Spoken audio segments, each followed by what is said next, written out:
Every town has a dark side.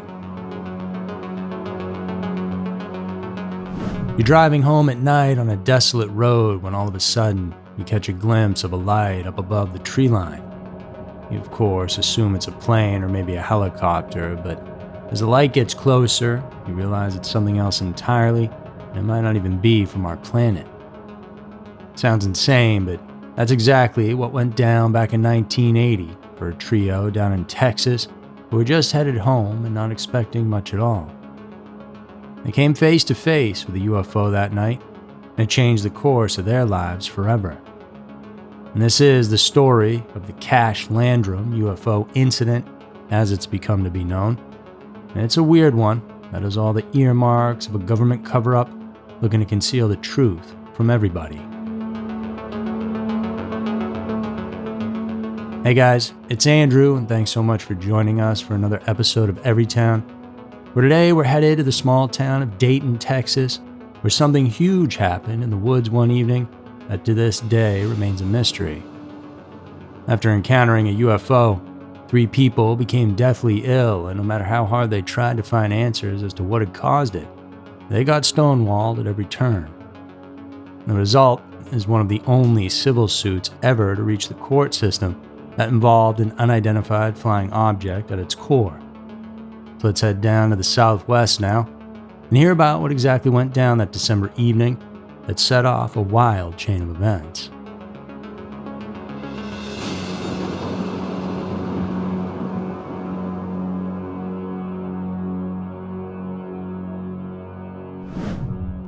It was just after Christmas, December 29th of 1980, when 3 regular folks cruising through the small town of Dayton, Texas, ran into an unidentified object that would change their lives forever.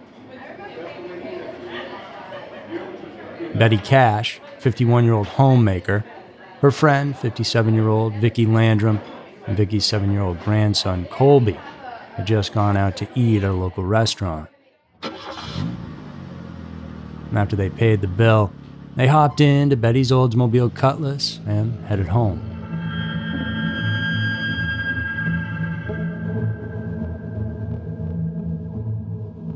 As they drove towards Vicky's house, they exited the main highway and were on a 2-lane desolate stretch of road surrounded by dense forests on either side. It was then that a quick flash of yellow light above the treetops caught Betty's attention. She didn't think much of it, assuming it must be a plane approaching Houston Airport, which was 35 miles southwest of them.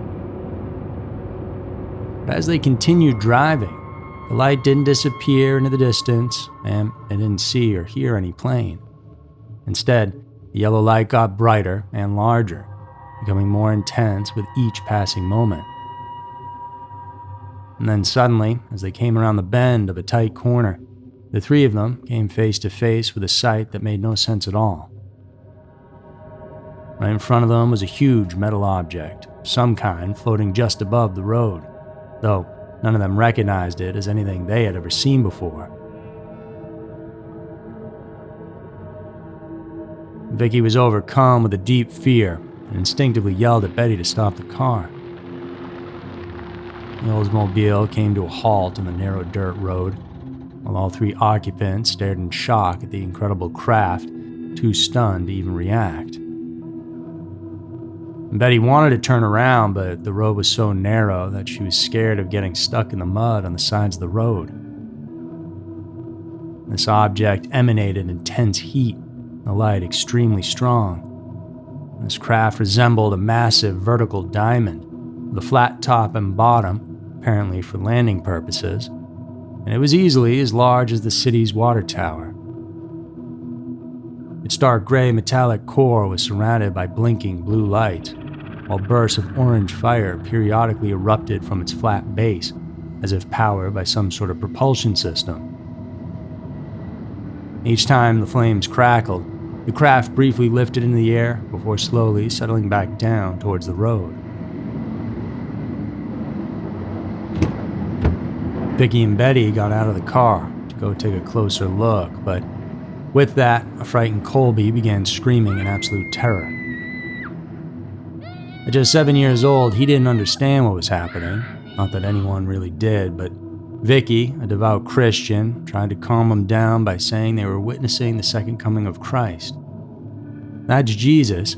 He won't hurt us," she said, though her words did little to comfort him. While she held on to Colby in the back seat, Betty was seemingly mesmerized as she stood on the road trying to get a closer look at this thing. It was clear whoever or whatever was inside was staring right back at her. And Betty was out there for several minutes, all the while the heat intensifying. With young Colby in a sheer panic at this point, Vicky called her back to the car. That heat was so intense that Betty couldn't even open the car door. The exterior of the Oldsmobile burnt her, so she had to use her coat wrapped around her hand for protection. Once inside, Betty touched the dashboard, leaving an imprint of her hand because the plastic was essentially melting. The diamond-shaped craft then let out a large burst of flames and ascended above the treetops as it rose higher into the sky. As they got their bearings for a moment, they then heard the familiar sound of helicopters approaching. In a tight formation, they whizzed past, seemingly chasing after this UFO. Cash and Landrum counted 23 helicopters in total, and in later interviews about their encounter, were able to recognize some of them as Boeing CH-47 Chinooks with tandem rotor systems. Clearly visible on the sides of some were the words U.S. Air Force.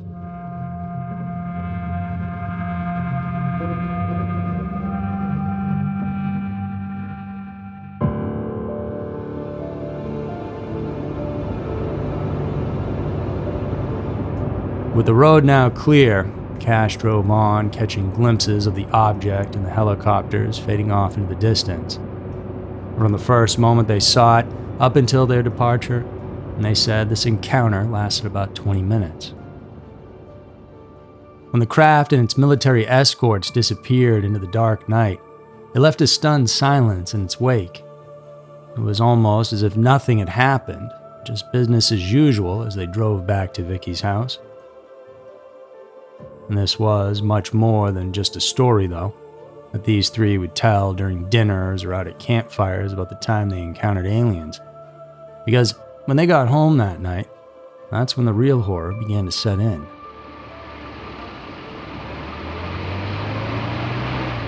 Betty drove Vicky and Colby home in a state of shock. No one even uttered a word, as they all knew what they had seen and that there was no logical explanation. Betty made it back to her house, unlocked the front door, and sat down on the couch. Not long after that, she ran to the bathroom, nauseous. She wouldn't get much sleep that night, not just because of what she saw, but she became very weak and ill. She threw up, had diarrhea, and a burning sensation in her eyes. When she talked to Vicky the following day, she found out that both her and Colby experienced the same sort of symptoms, only theirs weren't as intense. Over the next couple of days, Betty's skin began to develop large blisters, almost like a severe sunburn. And then patches of her hair began falling out in the shower and in the sink when she combed it. And that was enough for her to rush to the hospital. By January 3rd, Betty was admitted to the emergency room. By this time, she was barely able to walk in on her own accord. Doctors were baffled by her mysterious illness. Initially, they thought she had suffered severe burns from a fire. She told them what had happened with the encounter, but they assumed that perhaps there was abuse happening in her household, and maybe someone had done this to her and she was covering it up with this tale of a close encounter. Eventually, they began treating her as having radiation poisoning. After 12 days, she was healthy enough to leave the hospital, but came back a few days later and would stay another week.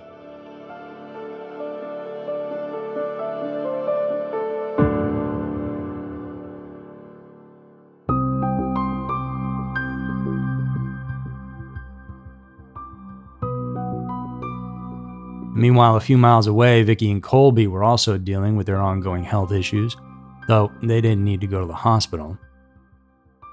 And this wasn't just some sort of coincidence for the three, though. It was clear that what they had witnessed that fateful night was somehow related to their sudden and serious illness. The reason Betty had it the worst was because she was the one who got closest to it.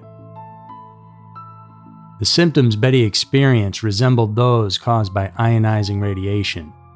This type of radiation can come from the sun, microwaves, and X-ray machines, and in low doses, it doesn't pose a huge problem. The quick onset of her symptoms, though, would have meant a massive dose resulting in certain death within days. Since all the victims lived for years after the incident, it's since been suggested that the cause of the symptoms was actually some form of chemical contamination, like a large dose of aerosol. In the end, though, no one was able to figure out what exactly made the three of them sick. They were looking for answers, of course, to help heal their ailments, but strangely, it appeared like they were the only ones who saw this UFO. And they couldn't believe no one was talking about this, and the US military, to this day, have denied sending out helicopters in that area on the night of December 29th. A police officer and his wife did eventually come forward, claiming to have witnessed something unsettling. A dozen Chinook helicopters flying over the forests of Dayton, seemingly involved in a secret mission. However, they didn't see the diamond-shaped object. But other than that, nobody was speaking up, and there was complete silence. Now, had the government come forward and acknowledged the situation, which had caused so many health problems, Betty and Vicky may have dropped the issue, but after running into nothing but red tape and denial, believing that the government was deliberately hiding the truth, they then set out on a mission for the truth.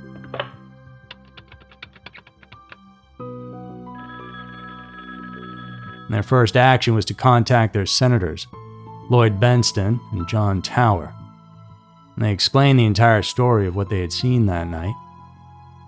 The massive bright object floating over the road, the bursts of orange fire, and the sudden appearance of mysterious military helicopters. The senators listened carefully and advised them to file a formal complaint with the military authorities.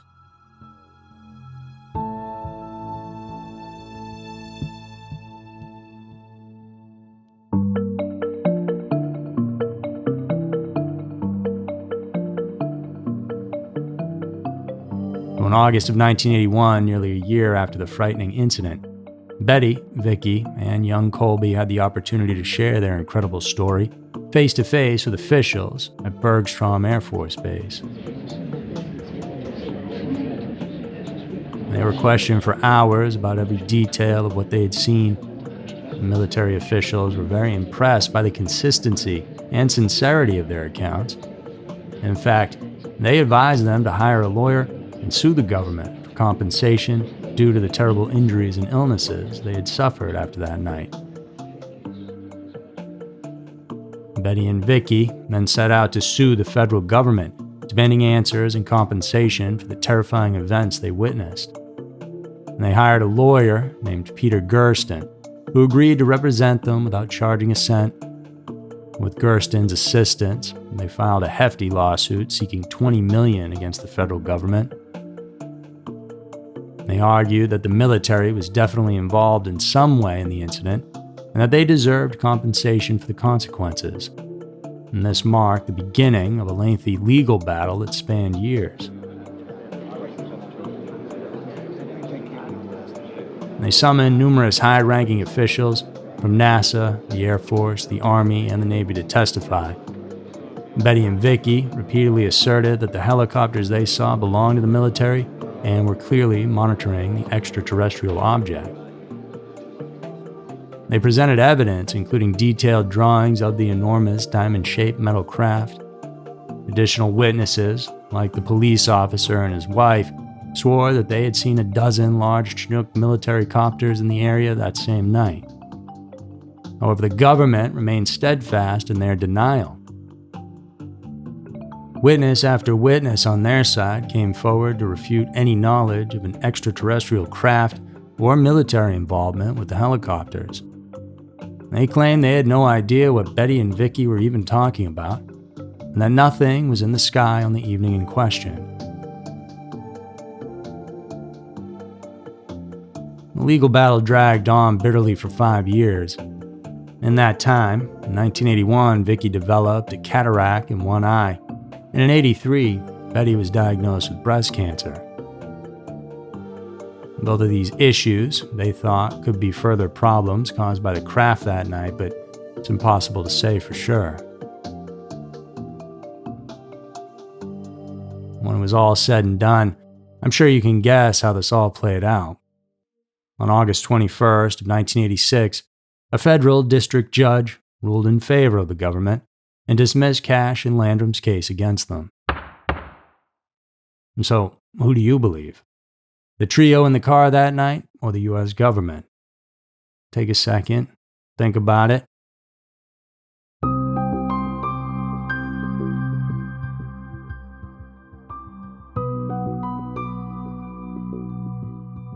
Over the years, this case has been explored by many authors, filmmakers, skeptics, and everyone in between. HBO made a documentary in 1985 called UFOs: What's Going On, where it shows the imprint of Betty's hand on the dashboard when it essentially melted and then hardened again. On the other side, skeptical investigators say they uncovered that Betty had been diagnosed with alopecia before the UFO incident, which explains the hair loss. While that's possible, it doesn't explain the severe burns at all. One of the most surprising and controversial ideas comes from Dr. Stephen Greer, a well-known American UFO researcher and trauma surgeon who looked deep into this case.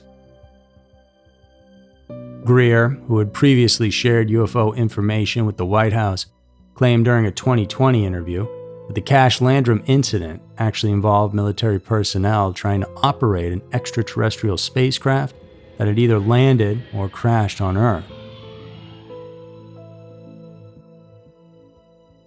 According to Greer, based on his alleged sources, a UFO of alien origins had landed or crashed in the area. When the military arrived, instead of just observing it, they made the bold decision to try piloting it themselves.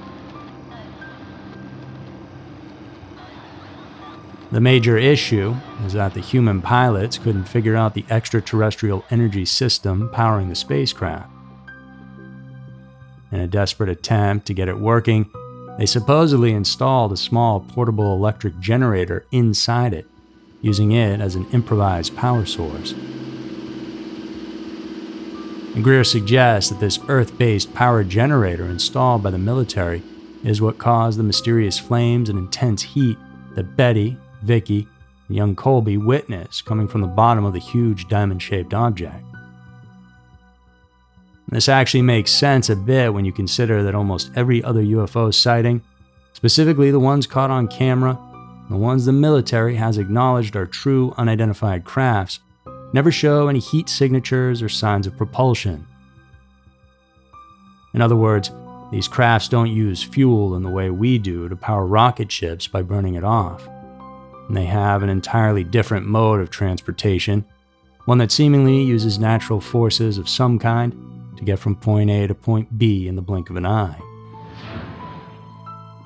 But even more alarming is Greer's claim that this artificial power source installed by the military began emitting massive and unsafe levels of radiation.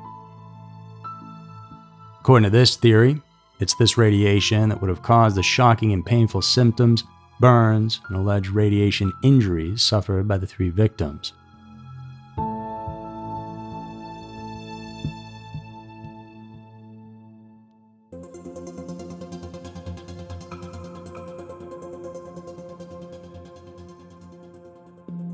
So as to what really happened that night, well, it's hard to say. Betty really did go to the hospital for severe burns and spent almost a month there trying to heal herself. Unless you think the 3 of them are lying, then they did all experience some severe ailments and sickness. And could they be lying about the whole thing? I guess. That's one hell of a move to bring it all the way to a lawsuit against the US government if you're making the whole thing up. You may say it's a cash grab, and they wanted to try to make some easy money, but by the time they brought this thing to court, they already had enough press coverage, both in the tabloids and mainstream media, to go on and write books or ink movie deals and get cash that way, if that was their sole motivation. And so then, why try and sue if they knew they were lying? Surely they'd lose. Also, if it was fabricated, why bring the 7-year-old grandson into the fray? Seems unnecessary to do that. The only thing he's going to do is maybe mess up the story and tell everyone one day that he was told to make it all up. He never did that. And on the other side, you have the US government, who from time to time, I don't know if you know, but, well, they've lied. Hidden projects, other UFO cases, and there are many, many examples that over time have come out to reveal that lies were told. The government always gets away with it because it was in the best interest for everyone and for the security of our country. Betty Cash passed away at 71 years old on December 29, 1998, 18 years exactly to the day of that close encounter. Vicki Landrum passed away on September 12, 2007, just 7 days before her 84th birthday. And to this day, there is no definitive explanation for the events of what went down that night over in Texas. I have a feeling some people know for sure, but as for us ever knowing the truth, well, I wouldn't hold your breath.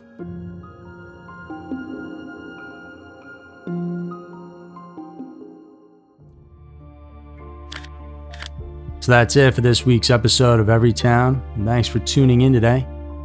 If you guys are in the mood for some even darker content, consider supporting us on Patreon, where we put out new episodes each week. Plus, there's a whole library there you can check out as well. And please do come back next week for another episode filled with scary, strange, and mysterious stories, because you never know.